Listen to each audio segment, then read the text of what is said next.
Hello, everybody. Thank you so much for being here for day one of our Altomari Entrepreneurship Summer Camp Women's Speaker Series. And I am really proud to introduce to you Miss Cheryl Wadlington.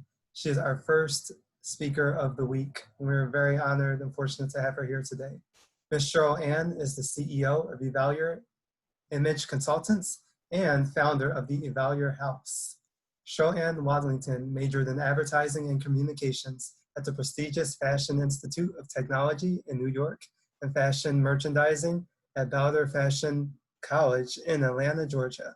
A national premier fashion and beauty journalist, she is a global change agent and leading consultant in the field of personal growth. She's an accomplished writer, television personality, and sought-after motivational speaker who has reached millions of people with her advice and perspective through media outlets including Vogue, Elle, Self, Life and Style, Lucky, C-SPAN, NBC's iVillage Live, Glow.com, and NPR. She is co-author and contributing editor of Soul Style, Black Women Redefining the Color of Fashion, which drew much needed attention to Black America's female style leaders, from Pam Grier to Diana Ross. In 2013, she authored the critically acclaimed The Divas Girl Guide to Style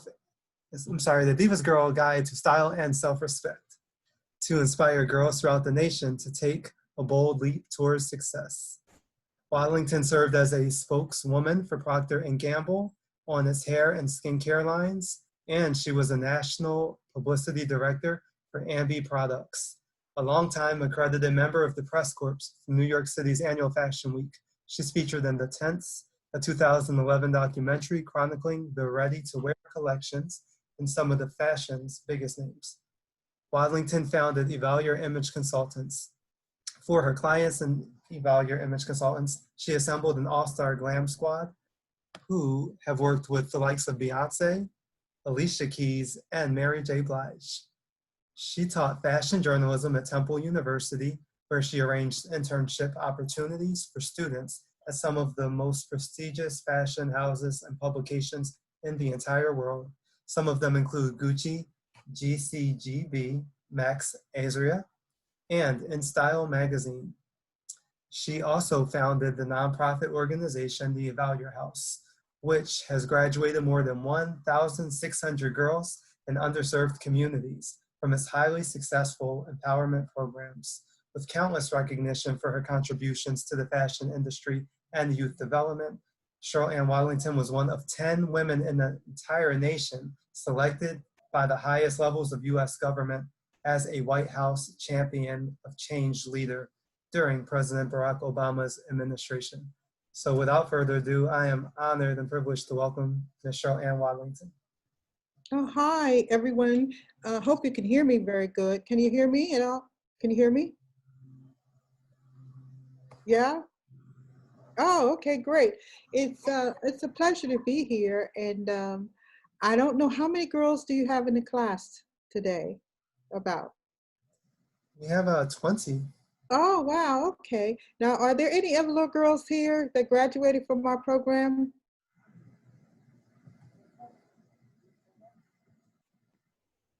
You guys can use your thumbs up or? You know?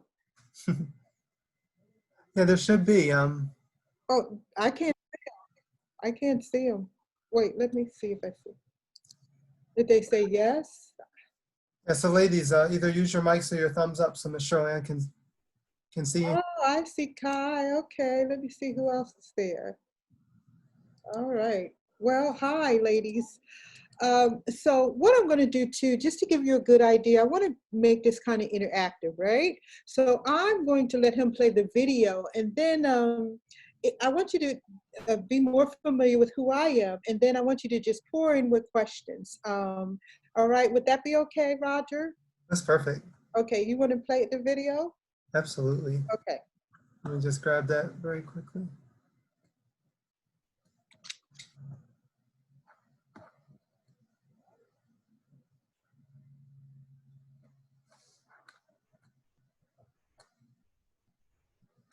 Awesome. And then we'll share the screen.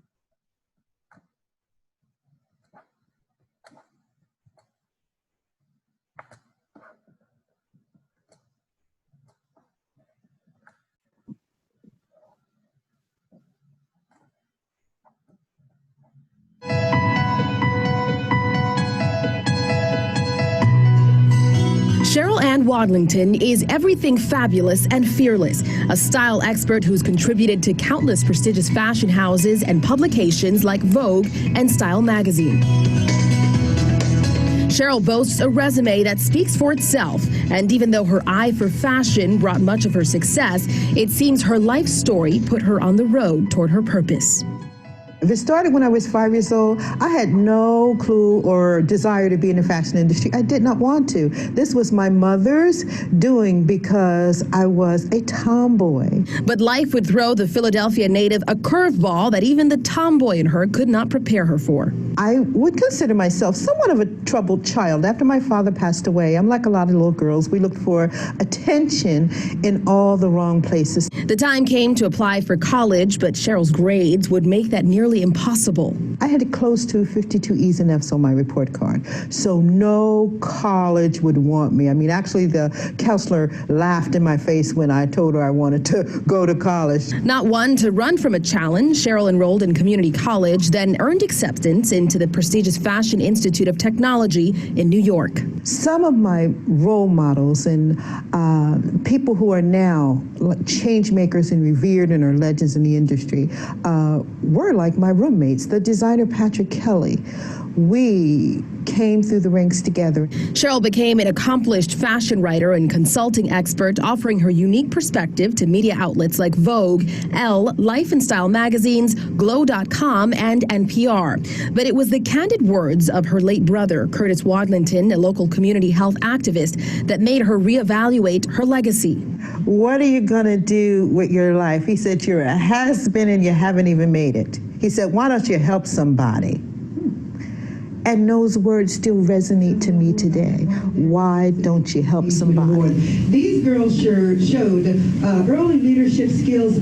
This one in particular, I call her my little Miss Michelle Obama. Far from the runways of New York and Paris, here in Camden and Philadelphia, Cheryl began working with girls the world often marginalizes, girls who deserve to recognize the power within them. The Evalor House is about empowering Black and brown girls.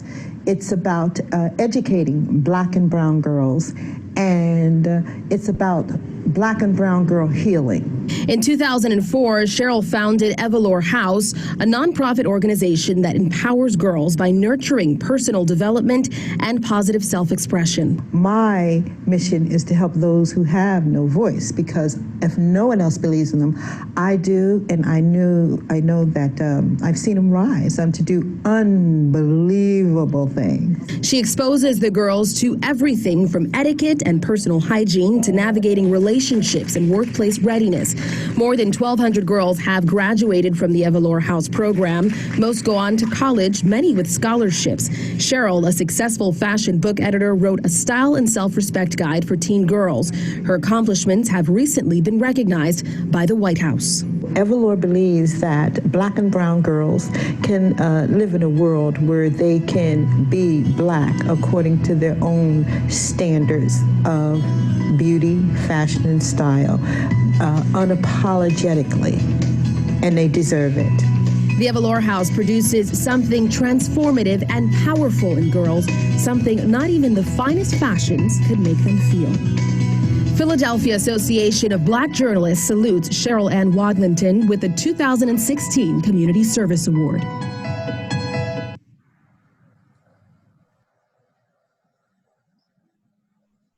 Okay, great. All right, so young ladies, now that you've kind of had an introduction to me, I'm sure you may have some questions. So you can just pour in, and I know this is an entrepreneur class, right, Roger?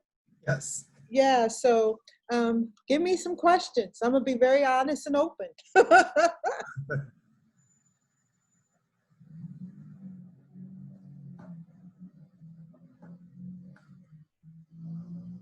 Okay, so lady. I have a question. Yeah. So, I'm 16 and I want to start a lip gloss business, but I'm not sure really how to officially start or who to go to help me in a way, if that makes sense. Yeah.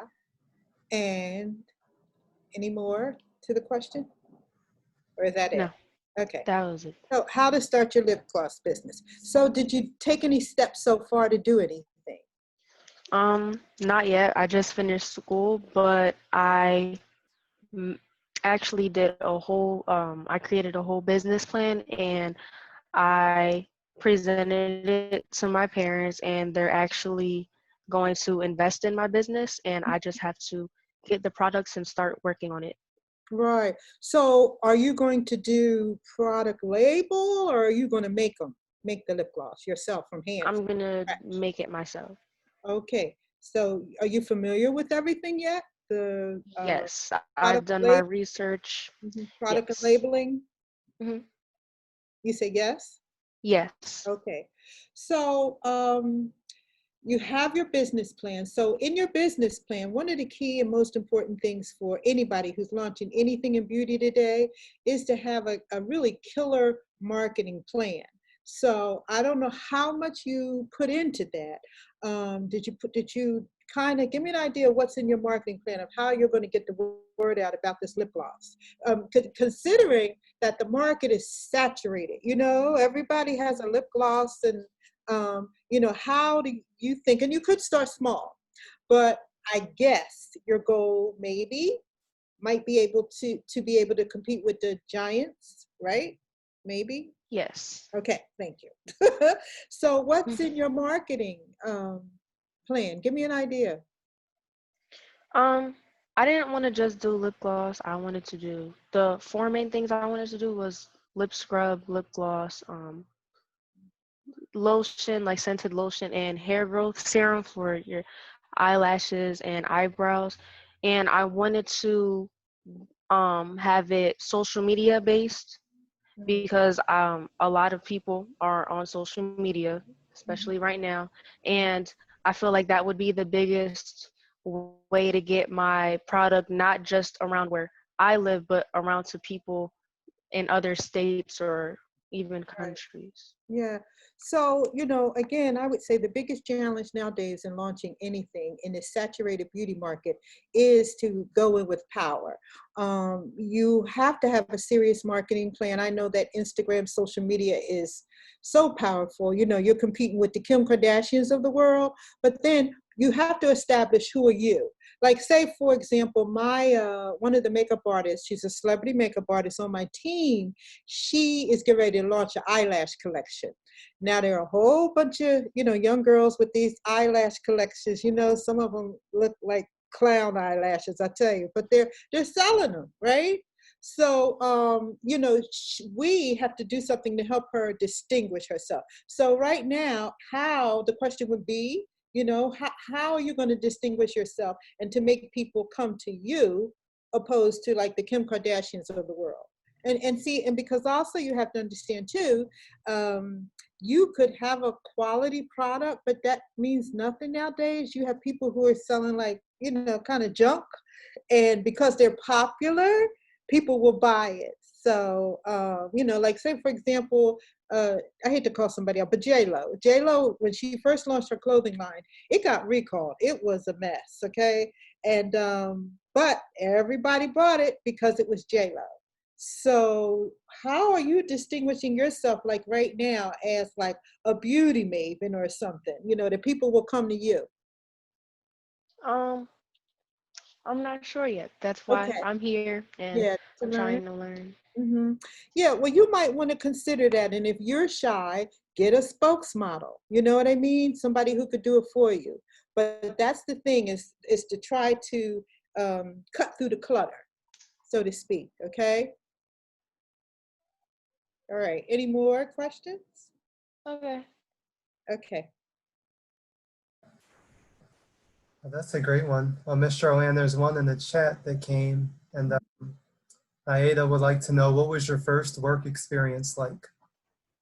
My first work experience, I can tell you, I wasn't, Roger, you might appreciate this, because my first career choice was to be a dancer. Okay, that was my first career. Actually, I studied at Alvin Ailey in New York, Mhm. and you know, any dancer loves dance, and so a knee injury just ended it. So that was that. But and back then that was during the era where a dancer could get a job. You know what I mean? It was before the video girl or all this hip hop stuff, you know. Yeah. But my first job, actually, you know what? I'll tell you, one of my first jobs was actually cleaning toilets. Yeah. How about that, right? Mm-hmm. Cleaning toilets, and my family was not wealthy, so to go to the Fashion Institute and live in New York, you had to save your money. So I was determined. I didn't care what I had to do. I got a job at the Philadelphia Electric Company cleaning toilets. That was my first job. And actually, to this day, that's how I learned how to clean a toilet, because people come in my house and they say, "Oh, your toilet's so clean." And I want to say to them, well, I used to work cleaning toilets. Exactly. So that's what I did, you know? Wow. Yeah. Thank you. That was really inspiring. Mm-hmm. Yeah, that's a great point. Yeah, I think it shows our entrepreneurs here that we do what we need to do to get where we want to get. You know, we were talking about that earlier today, the importance of having a plan and all that, but being willing to do what's required to get to it, right? Mm-hmm. Yeah, yeah. And that was a way to save money. I saved all that money and I got to live in my own apartment and go to school in New York, in Manhattan. Wow. This is great. I see another question too from Angel Brown. What were your ways of marketing your business? Oh, well, oh, wow. I think if some of you ladies, and I know this COVID pandemic is going on and we can't do it now, but if some of you could be around me, it's hard to explain. I market my business by being myself, right? I think I came into this whole game by walking to my own beat, not being what society wanted me to be. I was a rebel. You know, if they say go to the left, I'm going to the right. And if they would tell me to dress a certain way, like, you know, this is the black tie event, I'm going to come in a mini skirt with a punk rock sweatshirt. So, you know, I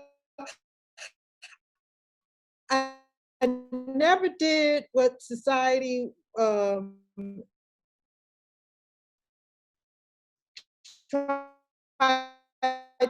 to dictate me to. Oh yeah, market. All right. So yeah, so I market myself really by being me. I turned myself into, well, eventually like now, because I mean, I'm not the youngest girl, so I can't go that far back. So, but now I'm like a entity and everybody knows Miss Cheryl. You know, even some of my students in the Everlore program, when they would write evaluations about me, they would say, oh, she's too much diva for me, or I forgot what else they would say.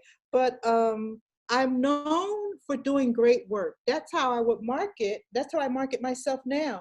When you get into this game, and I would encourage you, you know, like now everybody half steps and they think it's okay to do sloppy work. I don't. You know, when we came up, we had to be talented and we had to know our stuff.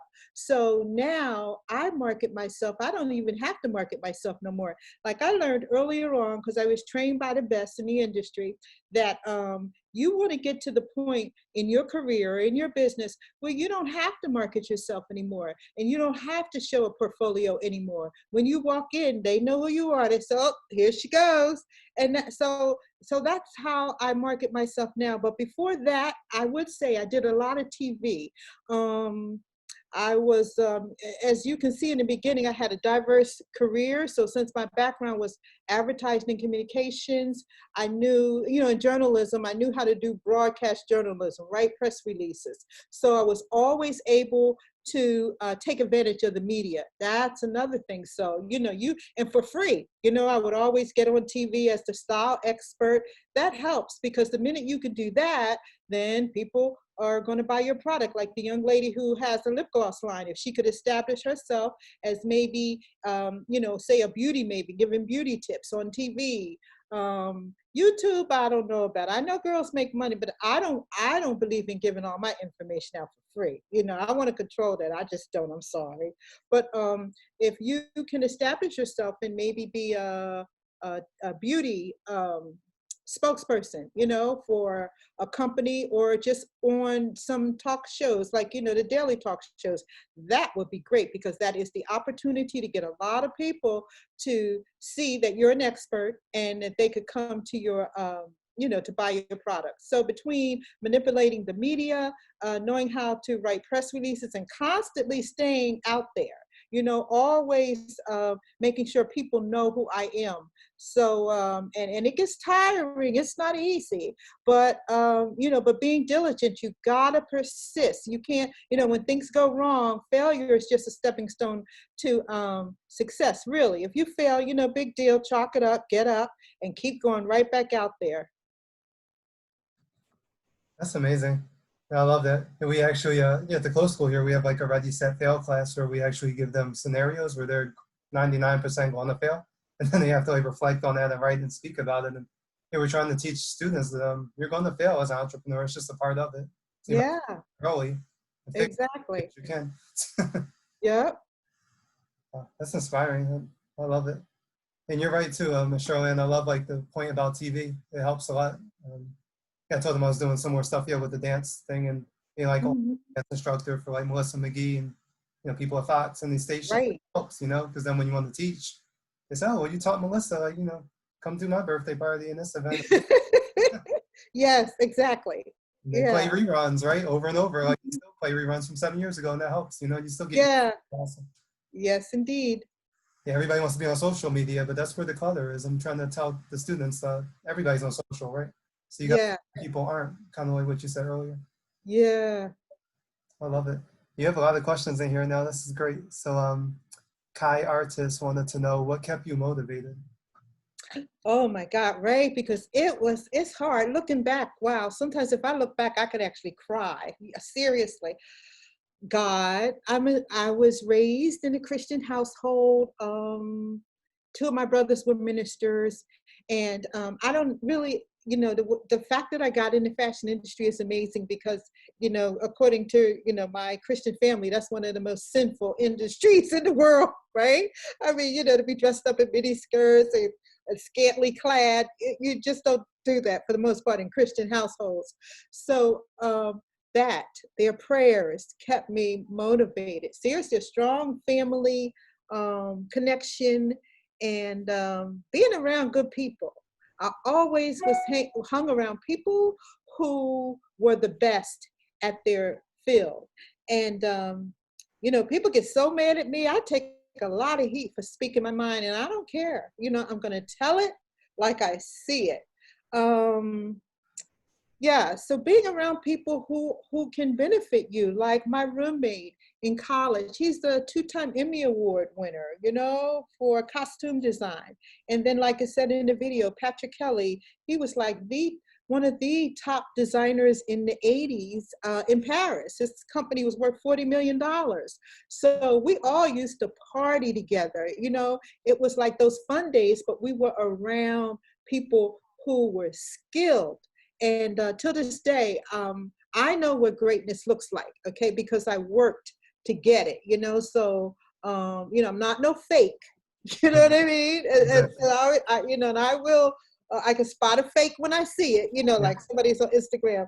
Well, that's fine and good, God bless you, but we worked hard to get where we are, to be who we are. So I'm just motivated by friends and by my faith. That's so powerful. It also speaks to the importance of being a person outside of entrepreneurship, right? Because many people get so caught up in the business and the popularity and all these things you're discussing, and you can't lose your faith, you can't lose your family, your humanity.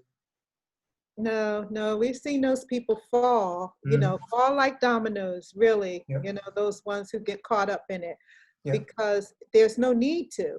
And you'll see, if you get a big head, eventually you'll have that stroke of reality where like you're not the only talented person on this earth. Yeah. So yeah, getting a big head, that really doesn't help. Not at all. I love it. Actually, so here's a 2-parter. And there's so many coming in. This is good. So Karime would like to know, what are the most common misconceptions of the fashion industry? And is it as cutthroat as the media says it is. Mhm. The common misconceptions are that well, the current industry, right? How about if I deal with the current industry? Mhm. Well, let me see. It's a whole bunch. The common misconceptions are, well, I'll go back to these fashion writers, right? Like you will see these people on national news talking about their fashion experts, or I'm on the red carpet. These people have no background in fashion, right? Like a lot of the fashion writers that you may read their articles, like say in the New York Times, at one point, some of them were crime reporters, you know? So they transitioned from crime reporters to just fashion. It's like you could just go in your office and say, hey, I want to write fashion today, and they could get that job. So it was kind of, I didn't like it because, you know, it really wasn't reporting quality fashion news. So, you know, a lot of these people that you see, they're basically just giving you their opinion. You know how you see some of these fashion police shows, and I know some of them just might make you a little sick, right? That's because they don't have any background. Her other half of her question was what? She also wants to know, is it as cutthroat as the media says that it is? Yeah, it is. Yeah, it is. It is.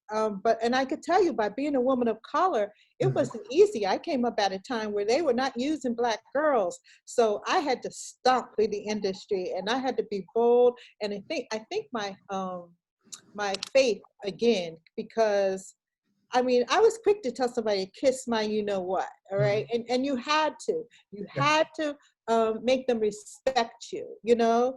And it paid off because I'm not going to name the magazines, but there's some legendary magazines that kiss asses, right? Because they would always write what the designer said instead of doing factual reporting. They would say the designer's collection looked beautiful. Oh, it looked nice. I wouldn't, because I had a background in fashion. I knew, you know, that no, that mess didn't look right, so I would report it. So eventually, being respected in the industry paid off for me, because when they went to do the documentary on New York Fashion Week, I was the only Black girl that they came to be in the movie, you know. And I'm gonna tell you, I used to curse them out from here to kingdom come. Yes, I did, because there was a situation at Fashion Week, and it was some girls from one of the top fashion magazines. And you know how you have everybody sitting on the front row. So I think I was on the second row. And at that time, I was working for a Philly newspaper, so it wasn't a big one like Vogue. So the Cedars came over and said, Miss, you got to get up. And because the girls, I think it might have been Glamour or some big magazine like that, they came in with their Prada handbags and their Gucci dresses. So, I mean, they were done, right? And the secret is usually most girls that work at those top magazines are daughters of rich socialites, okay? So they came in and, you know, they were telling me to get up. So I just took and said, would you tell them to sit down and shut up, because they don't write about anything. And they came in and sat down and shut up.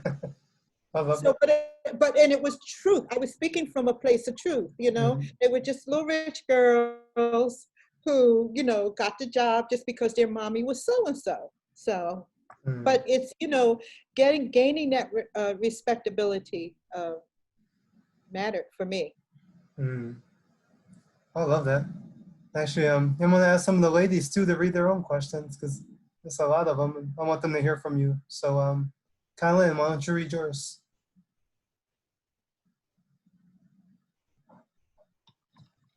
My question was, like, what's the hardest part of having your business? Staying up all night to get things done. Yeah, it's like you got to be married to it. You'll be spending a lot of long hours to make things work, because in the beginning you don't have the money to have the full-fledged team. Like you got to be the PR person, the secretary, the vice president, the banker, the lawyer. You know, you got to figure it all out sometimes. And like with me, sometimes I don't have the money to go and hire a lawyer to do a release form. So I got to figure it out. I got to sit there, get all the releases that I have and try to put something together myself. But it's worth it, you know, in that aspect. But you'll be spending a lot of long hours, and don't give up, you know, just keep pressing your way. Amen to that. That's huge. Because so many entrepreneurs, like you said, they want to jump in and have that team right away, and you're already eating at your profits before you even create them. So there is a period where you have to be everything to everybody. Yeah. Like you said, yeah, you're your own agent. And people call me out with the TV stuff. They're like, who booked you? Me? Oh, Yes. saying me. I got to do my taxes. You know, you have to figure it out. So, Yes, you do. well, yes, that's the real side. I love it. Bianca, you had the question for Ms. Cheryl. Yeah. Hi. What was your experience like when working with big magazines like Vogue? Hmm. Mm. Oh, okay. I can't say now because I'm going to be writing a book soon about the history of Black fashion designers. So it's a lot to be said. It's a lot to be said. And yeah, so because I want to be truthful, so I can't say right now. Was it at least worthwhile? Like, do you think it helped build your experience and like? Oh yeah, okay. So you mean in terms of does it do anything for your career? That too, yeah. Okay. But I hear what you're saying too in terms of tell me the dirt, right? And it is like the devil wears Prada. Trust me, trust and believe. Okay.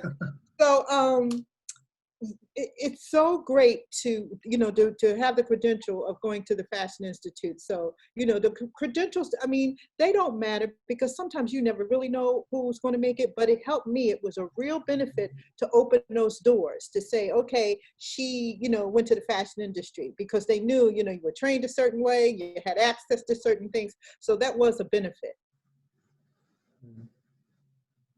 Thank you. Mm-hmm. I love it. Now, Kendall, you had a question as well. So at a point when you were starting like your career, did you ever feel like you wanted to give up? Every day, today, okay? Today I wanted to say, look, okay, y'all are getting on my nerves, forget this, okay? Yeah. Oh, yeah. And it can be very stressful. Like I was really stressed this morning, and that's not a good way to start your day, right? And of course, with all this pressure, like right now we're in the middle of pandemic, and we have all this racial injustice in the world. So that alone has already put stress on us. So then we got to deal with somebody who didn't do their job, you know, that's going to help your business grow. So that's added pressure. So what I do is I was fortunate in my career. I always make sure I had additional outlets, right? So in the fashion industry, it's like a party, and we work hard and we party hard, okay? So that helped. that did help.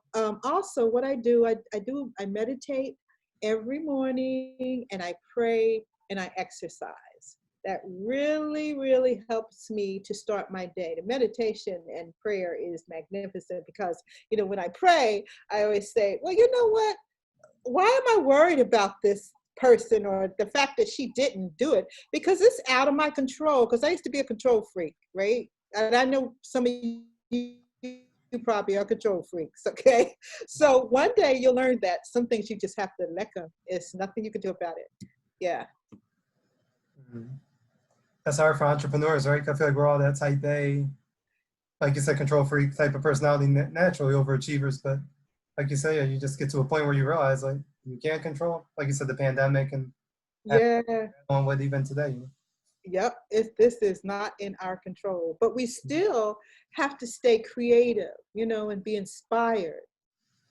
So, you know, and then the question becomes, what are you going to do to make sure you stay inspired and motivated? And that could be a big question for you to write on your wall. What am I going to do each day to stay motivated and inspired and to keep my joy? Because people can get on your nerves. You know, you want to keep your joy.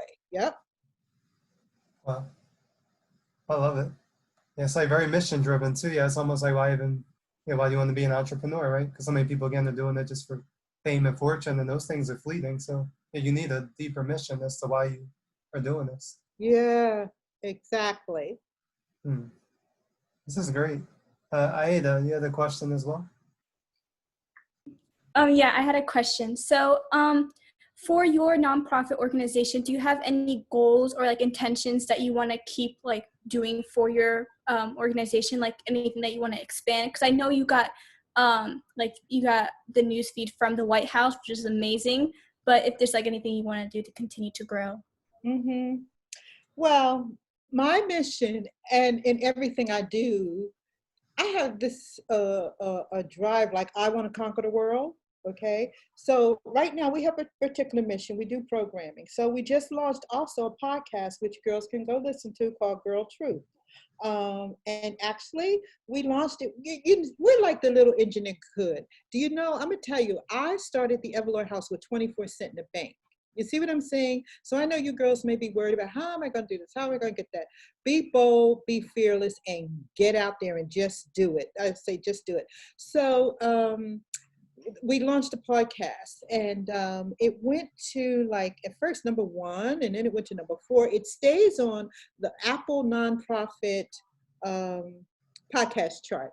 I mean, who would have thought the little engine that could? These are girls of color who are speaking their mind, and the podcast is for them, by them.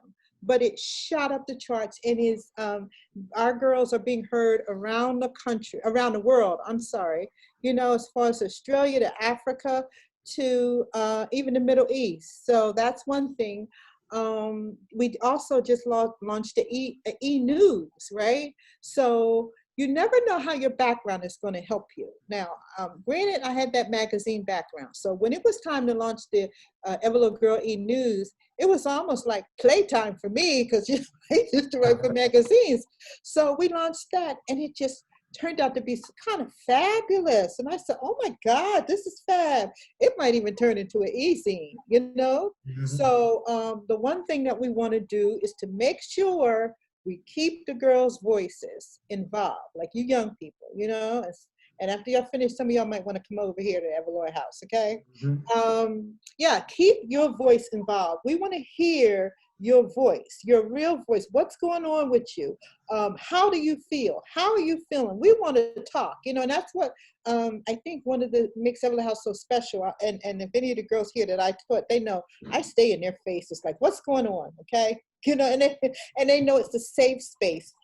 So in terms of other things, we also want to be able to train other organizations on how to teach girls of color, because there are a lot of issues going on with and disparities with girls of color right now, from them being gone, particularly girls from underprivileged backgrounds, from them going, being funneled into the school to prison pipeline, to actually things like being 3 times more likely to be suspended because they have darker skin still, to even the trafficking, because what you don't hear is 40% of girls that are trafficked in the United States are Black girls, and but you don't see that face. So it's a lot of issues that we know are going on that we have to address. But our immediate Everlore House is growing right now. We're really, really growing, and we are underfunded. So it's amazing how we could do that. So our main goals right now would be the e-news, the podcast. Eventually, we're going to start training other organizations, and we're still going to be providing the programming for girls. Because again, it's this idea that you always have to keep growing and do this and do that. I say no. I say we have to focus on the quality over quantity. We have so many girls that we have to help and heal. So how can you tell us to just overlook their feelings and to go ahead and do something else? No, we want to stay here until we can build younger voices to make you girls strong enough so you can go out and speak up and speak out on our behalf, and do it the right way with a little class. I mean, you can be yourself, but to teach you how to navigate the landscape. Because here's the thing. Oh, I could go on and talk, but I'll let you answer your questions. Yeah, go ahead. Give me another question. This is great. I'm loving it. Cool. Karima, you have a question for Ms. Joanne? Yes. As someone who is interested in the fashion industry, what steps or tips would you recommend for someone who's starting out? Well, what do you want to do? I'm not sure yet, but I really do like fashion journalism and fashion design. Okay. Well, I would say, I really would, that whole thing, and your teacher can tell you about this. Technical training matters to me. Roger, what do you, how do you feel about that? I agree. You have to have technical training. I think that's the problem with a lot of entrepreneurs, right? Like you said, they just kind of get into an industry without the training. Even if you're not the one doing, you still have to know about it so you know who to hire and make sure they're the experts too. So I think training. Yeah. So, you know, my opinion, and this is what another young lady called me and asked me about, because she was calling all these organizations in New York because she was saying the same thing you were. She wanted to get in fashion. And nobody would return her calls. Nobody would follow up. And these were like organizations in New York who were supposed to help young people try to navigate their way to getting into fashion. So I took her phone call. So I guided her. I told her, I said, look, enroll in either Fashion Institute or Parsons. I mean, the top schools in the world. That's just like, in a way, like Harvard. You know, if you go to Harvard, you know, when you get out, you got a job waiting. I mean, you know, not that you have to, but you should in a way. So I would say go to a good school and get your foundation. Because not only will you get a foundation at certain schools, like say FIT and Parsons, you got the top teachers right there who are going to funnel you into the best internship you can imagine. And so once you get your foot in the door, like say while you're working in college, you could get yourself an internship at Oscar de la Renta. You see what I'm saying? Just like that. Now, you got kids around the world who would die to get that.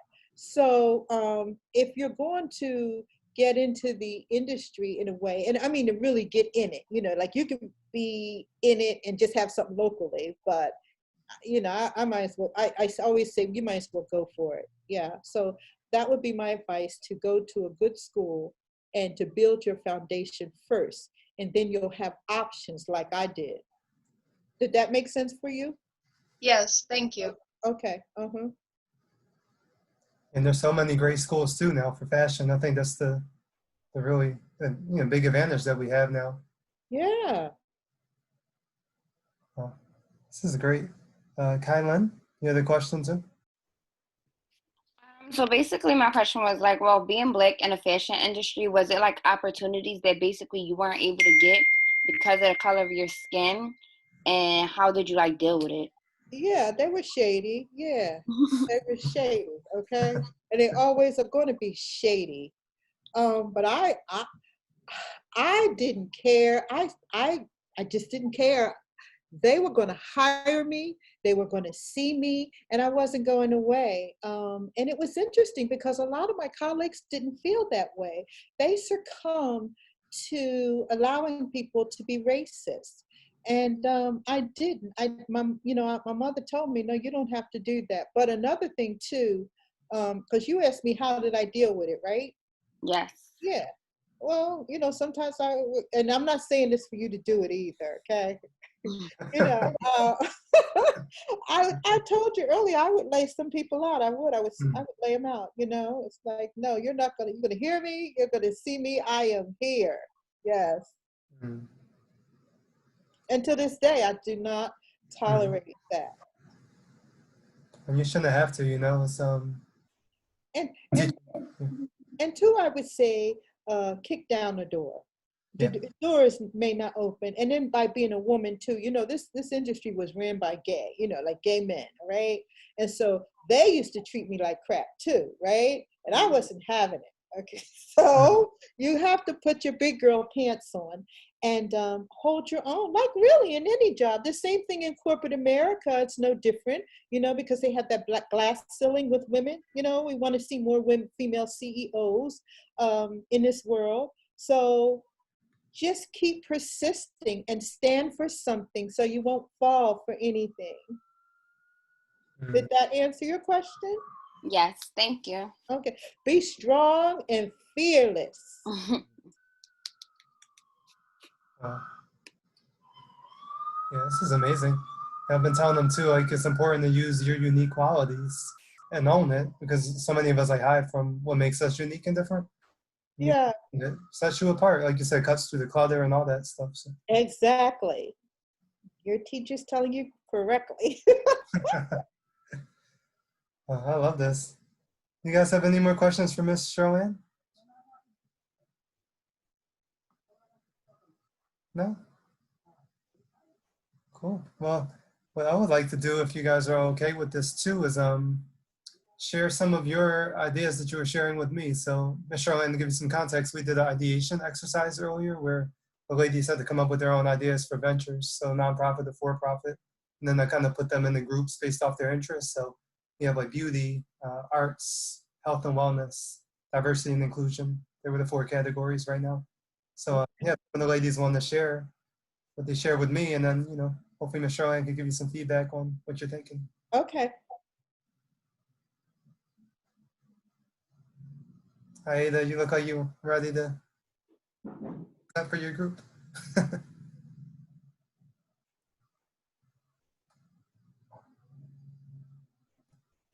Let's see, London, how about you?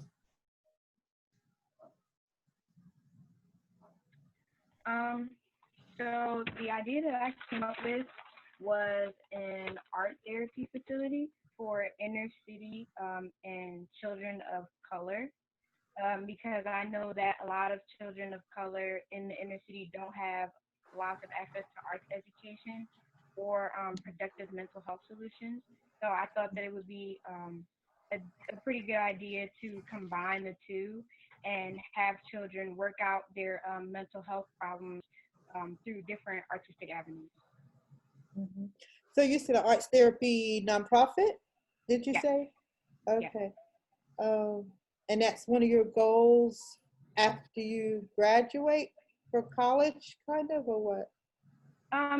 That's definitely something that I would love to do in real life, but it was something that I came up with during our ideation process earlier on in the day. Okay, so I think that's a great idea, right?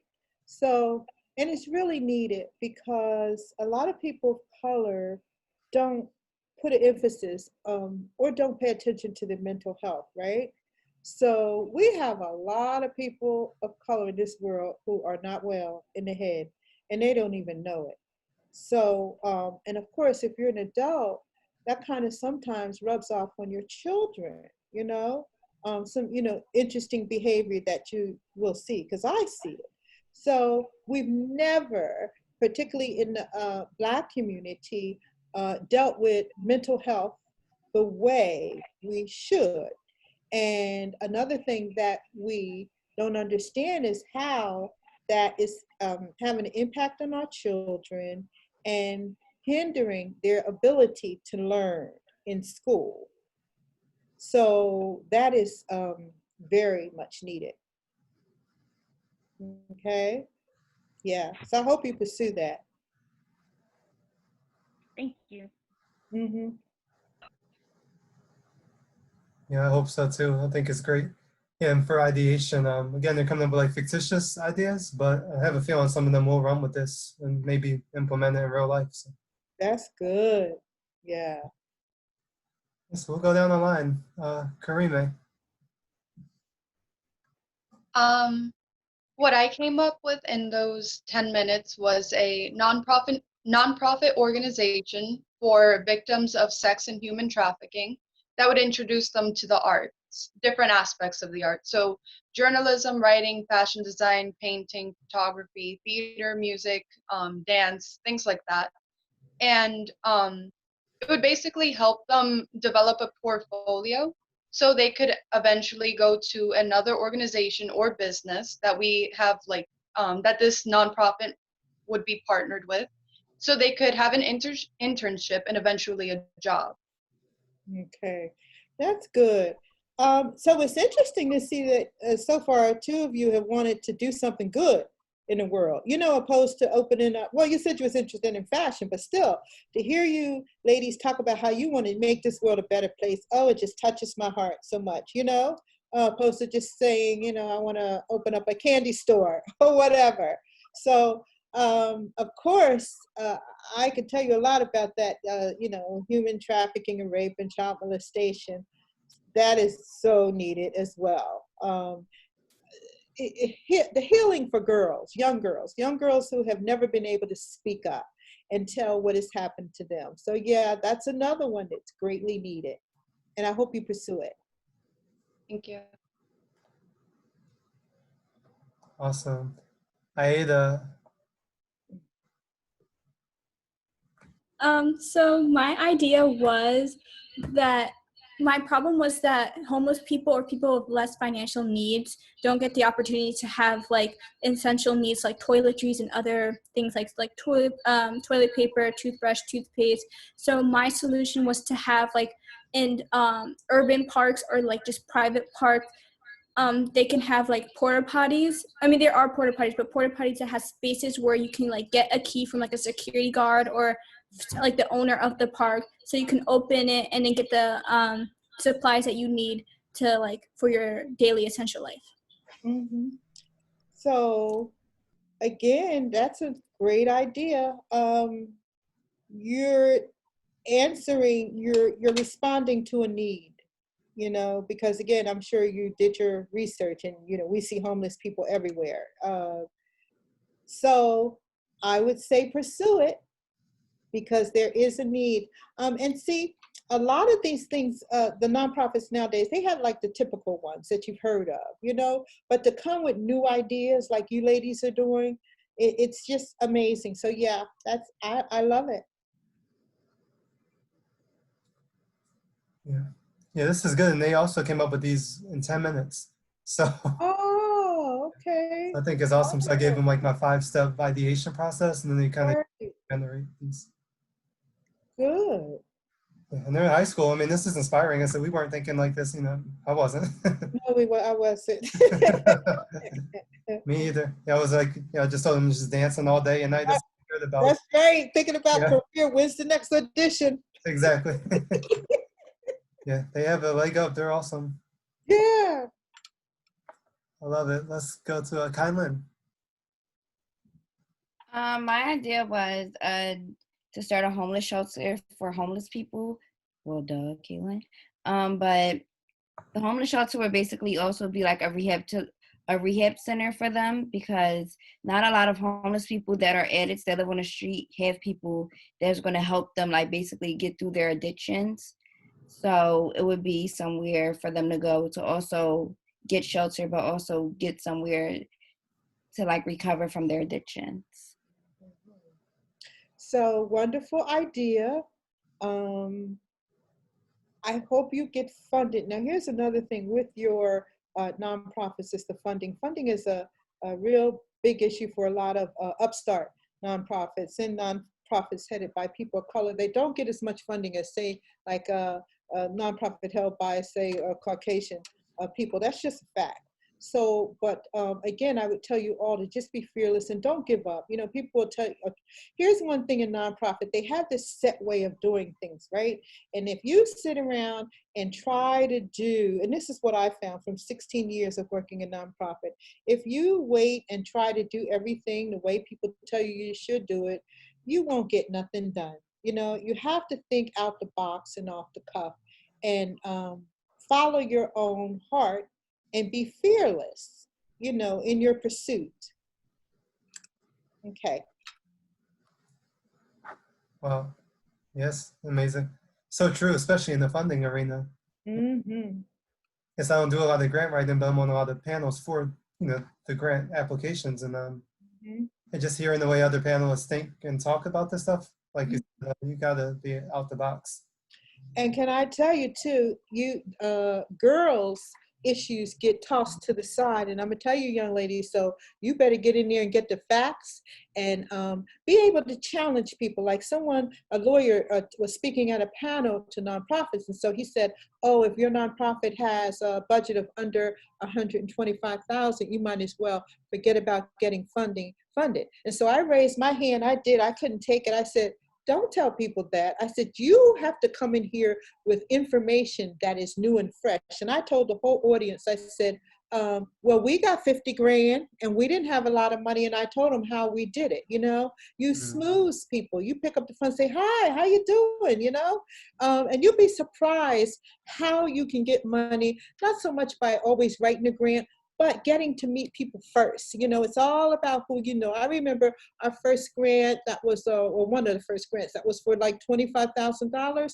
I got that because I had met some lady at one of those nonprofit events, and I went over to her and I just said, oh, I like your shoes, okay? So that turned into like a big old grant, but being real and smoothing, talking to people, and yeah, don't let anybody tell you what you got a small budget, so we don't think that you know how to manage a big budget.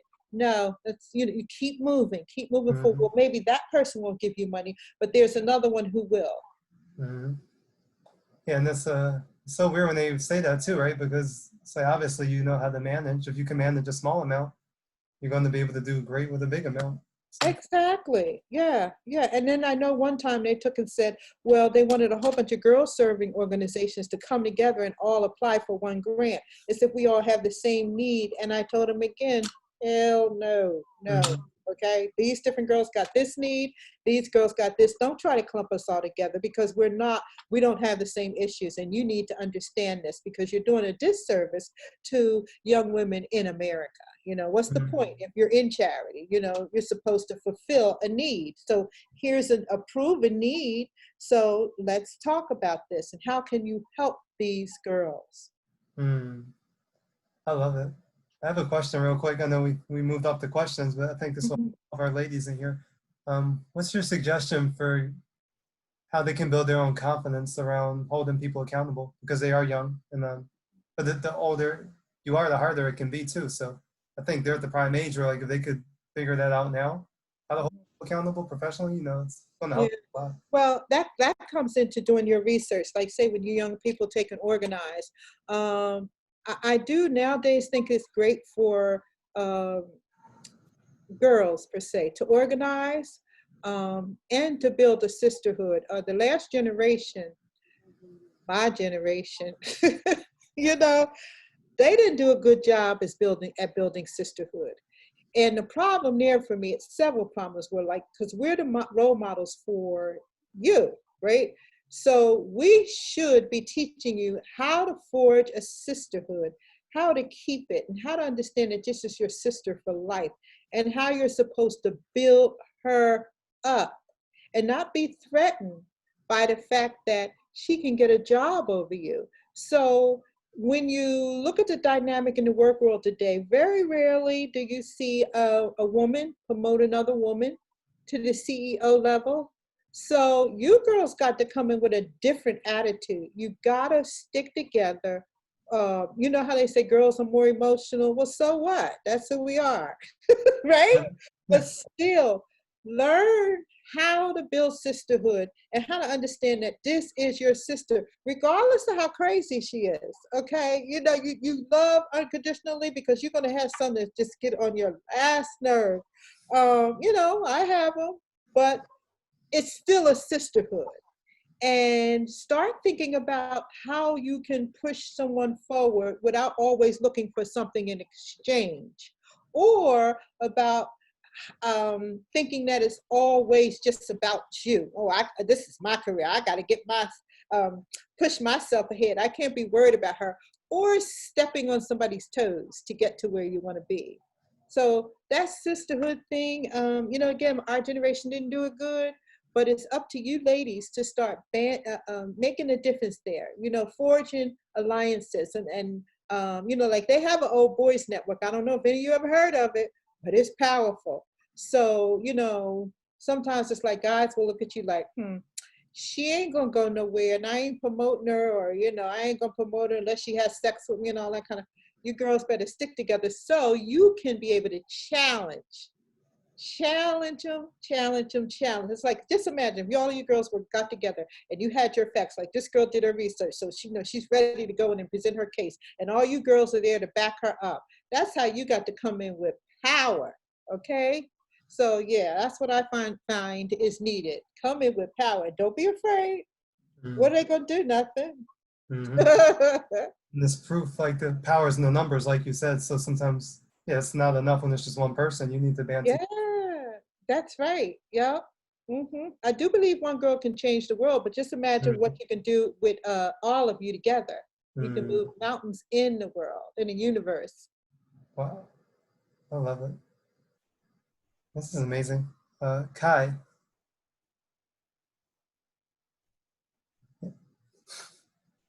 There she comes. Sorry, my mute button was being weird. Okay. So my plan was to create more hair care, skincare, and makeup for people of color. And I wanted it to be more of like a natural line, because I know right now a lot of brands that are trying to expand and create products for these people are using artificial stuff. They're like testing on animals. So I want to make sure that we find products that are safe for people to use. They can be hypoallergenic, because I know I have very sensitive skin. I'm allergic to a lot of stuff. And also when it comes to hair care, there aren't a lot of hair care products for our hair, but A, a lot of them aren't Black owned, and B, a lot of them are really expensive. So I want to create a line of hair care stuff that isn't too expensive, but it still gets the job done and it's for people of color with different types of hair. Well, that's a good idea. And just like the other lady who wanted to do the lip gloss, right? That beauty industry is a beast. You're stepping into a industry that's crowded, and I don't know if any of you watch Shark Tank, Well, any of y'all watch Shark Tank? Okay, and they come on and say, well, look, somebody can copy your brand, or the market's already saturated with syrup, so in this beauty industry now, and with that the all natural thing, that's tricky. We had a lady here, Brown, well, I don't want to say no names. She had a skincare line, and she got it in 168 Sephora's. It was a line for people of color. That was major. But guess what? It didn't stay in there long. It didn't stay there long. I don't know if the product might have started irritating people's skin. I don't know if she sacrificed materials, and started using cheaper materials just so the product could be at a certain price point, because that price point is something you're going to run into with this whole natural thing. Now I know a lady, y'all look up Derm HA, I'll spell it for you. She has a skincare line. You may even want to see when things open back up, if she's looking for any interns, okay? It's spelled DERM HA, Derm HA. It's a website. I think it's dermha.com, right? She has a fantastic skincare line. And actually, she's a medical esthetician too.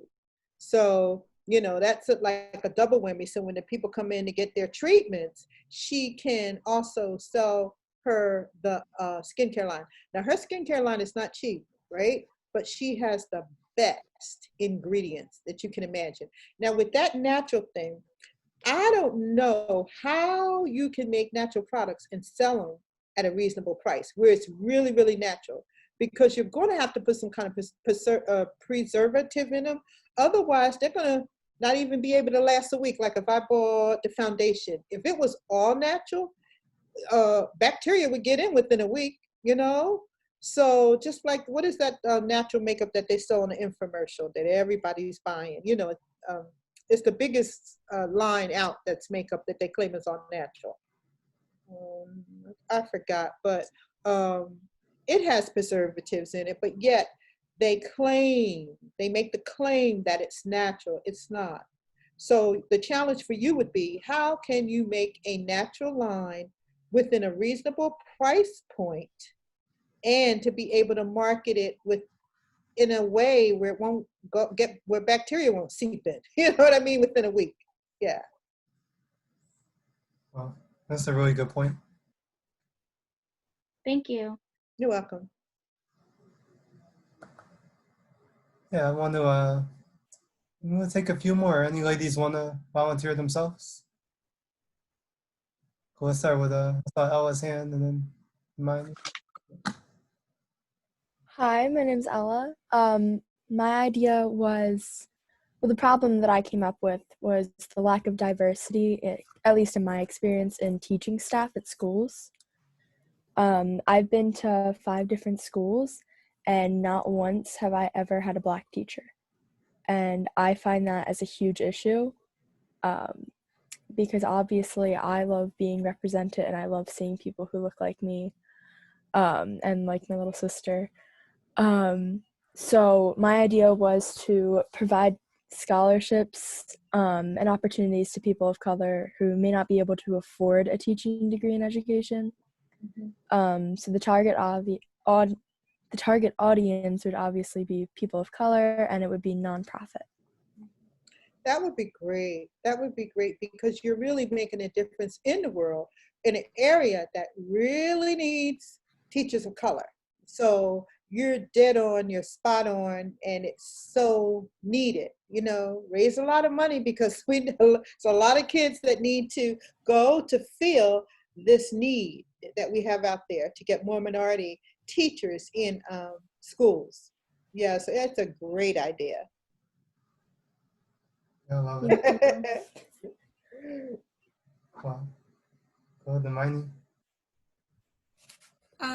So I've actually been thinking about this idea for a while, but I've been wanting, well, based on my own personal experiences and the experiences of the people of color around me, I've noticed that there seems to be like trouble with recognizing, acknowledging, accepting mental health issues within different communities.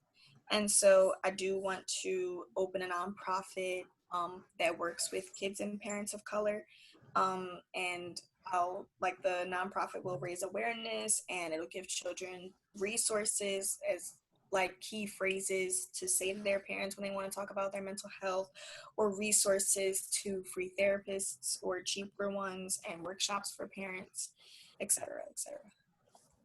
So that would be a nonprofit, right? Yes. Yeah. So that's needed. So do you plan to go to school and study in mental health? Yes, I do want to be a pediatric psychologist. Okay. So I'm going to school for psychology. Mm-hmm. And I'm hoping that after a few years down the line, after I'm pretty stable in that field and a little more financially stable, I will take some time to open up my nonprofit. Oh, after you've been in the work world a little bit, you said? Yes. Mm-hmm. So I would encourage you, to maybe start doing some interns. How old are you, in high school or grade? Yes, I'm a rising senior. You're a senior now? Yes. Well, okay. Well, are you just graduated or what? I'm graduating. I'm sorry? Did you just graduate? I graduated in 2021. Oh, okay.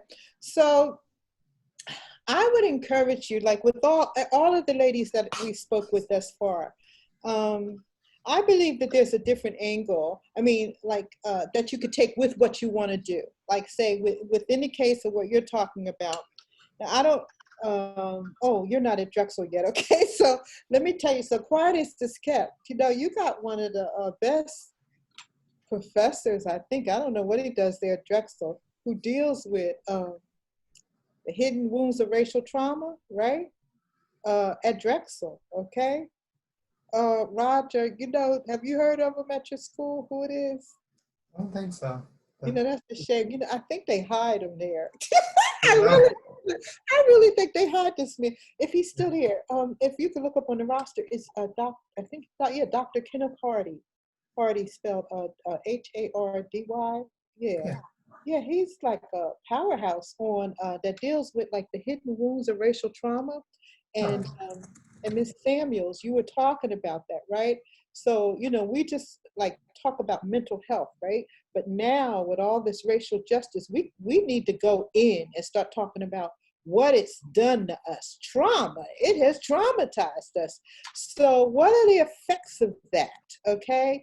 Of knowing that you've always been kicked aside, you see, because there are some, like I was telling, I think a couple of the other young ladies, there are some, you know, mental health effects up to that, you know. So I think you should start zeroing in on that. It's like a new approach. Nobody's talking about it, but it needs to, you know, it's time to talk about that. So yeah. So don't always take the conventional approach, because a lot of PhDs, I know, they can be very systematic. When you go to school, when you come out and you start to look at kids and people like numbers, right? And you lose the whole idea of how to deal and connect with somebody. So, and that's so important for our culture. So always try to have that human compassion and touch in the work that you do, that you're not so consumed by about looking at someone that they're not, that they're just a number. Okay. I love it. Yeah, I'll be searching him out because we need it. Yeah, I think they're hiding him. I really do. Wow. I love this. So any last questions too for Miss Joanne? Yeah. So Miss Joanne, any no, always let them go a little early on the first day kind of thing, but any like parting words of advice for them, or?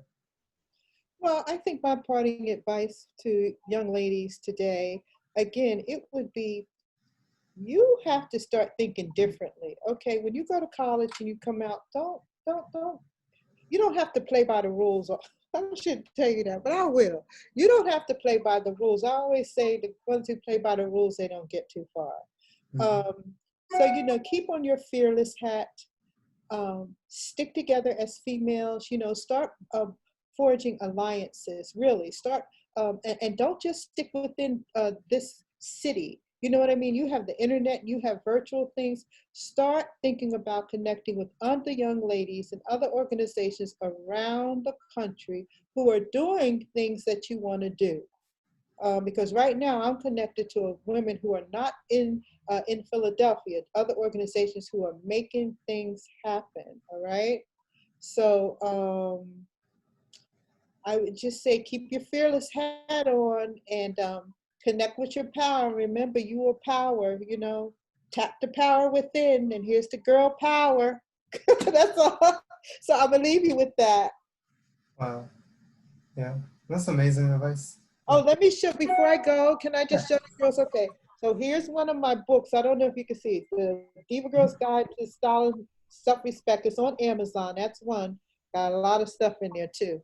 And then here's the other one, which is very, this is a Soul Style, right?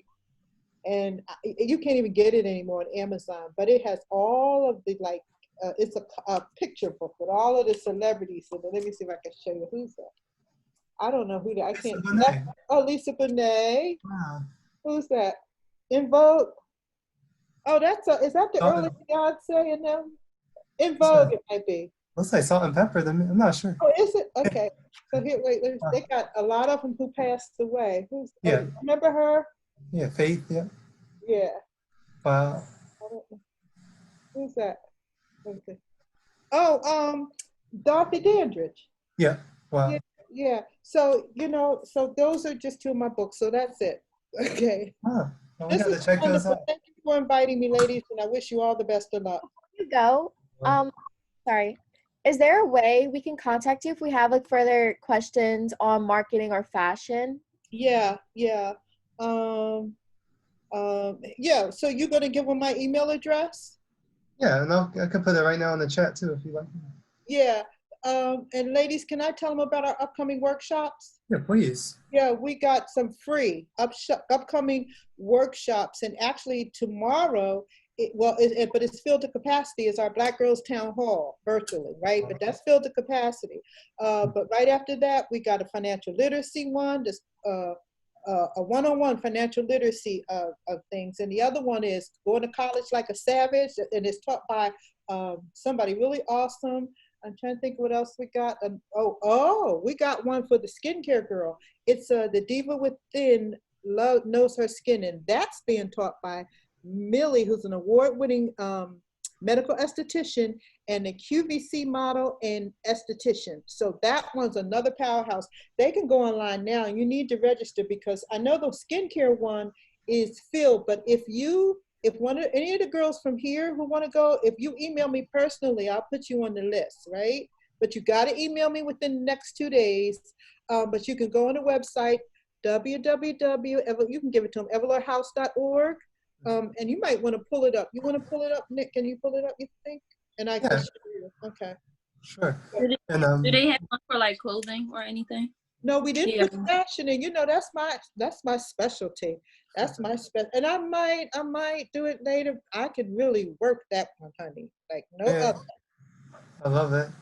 Yeah, I'll share the screen too, so we can see the website really. Yeah, so they can see where to go. Yep. And ladies, also put Ms. Cheryl Ann's email in the chat, so please make sure you copy and paste that for yourselves. Go to the home page, hit the logo up top that says the Everlore House. Yep. There we go. And then see where say register now, new online series like no other. Yeah, click that on. And then scroll down.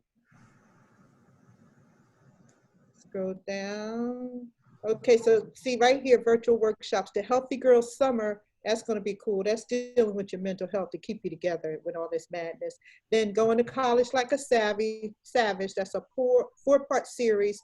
Then The Diva Within Knows Her Skin, what's that say? Knows Her Skin, yeah. And then How to Save Your Way to Oprah's Bank Account. And then the LinkedIn Do's and Don'ts. And we just added a new one. Celebrity makeup artist Daria Latham is How to Rock a Flawless Everyday Makeup Look. I'm gonna tell you, Daria is the bomb, okay? She does all the little celebrities. So if you click that, like, see where it says register now? Can you click that so I can show them what to do? Sure. And registration form is there. Now, these are gonna get filled up real soon, the ones that aren't filled up already. But if you gotta send me an email, and Roger, you give them my email, Cheryl at everlorehouse.org. So I can put you on the list of the ones that it's filled already. Yeah, all right. So ladies, please. So your mother has to fill, if you're under 18, your mother or legal guardian has to fill it out. And all these ladies are all high school. So yeah, please make sure your moms or fathers fill these out. Don't wait, because it's not gonna be room for you, you know. All right, so yeah, all right. So I hope to see y'all again. Can everybody join me in giving Ms. Cheryl Ann a big thanks? Thank you. Thank you. Thank you. All right. You're welcome. We appreciate you so much. Okay.